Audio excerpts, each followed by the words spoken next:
বিসমিল্লাহির রহমানির রহিম।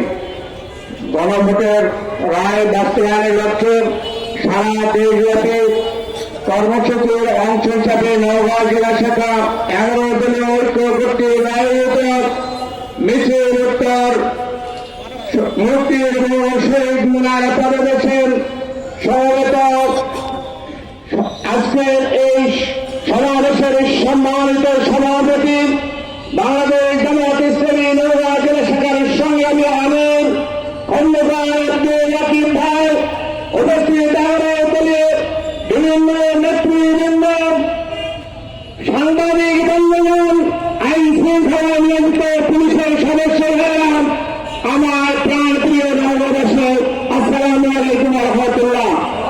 সংগ্রামী আমার এই সরকারের 2 মাস অতিবাহিত না হতে তার দলীয়করণ শুরু করেছেন।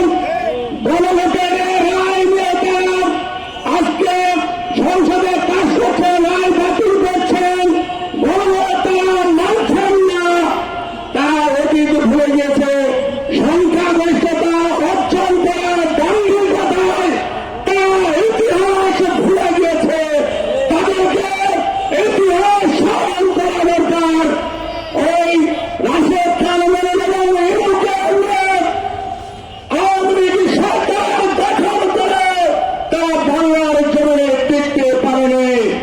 আজকে শিলং থেকে আসা সালাউদ্দিনের সরকার আর ওই খলিলুর রহমান পররাষ্ট্রমন্ত্রী, ওই ভারত থেকে তালিম নিয়ে আসা মন্ত্রীদের দিয়ে দেশ পরিচালনার স্বপ্ন আপনাদের দুঃস্বপ্নে পরিণত হয় ইনশাআল্লাহ।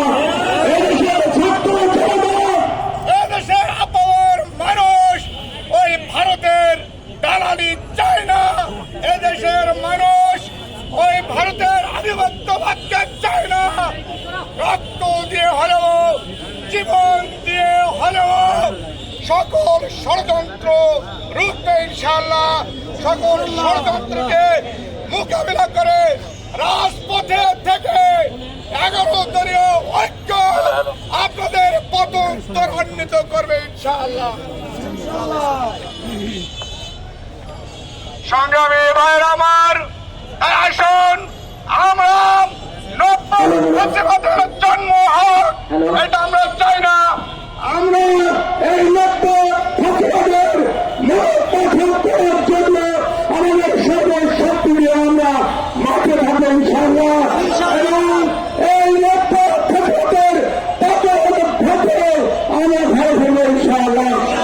আর আশা করছি নওগাঁ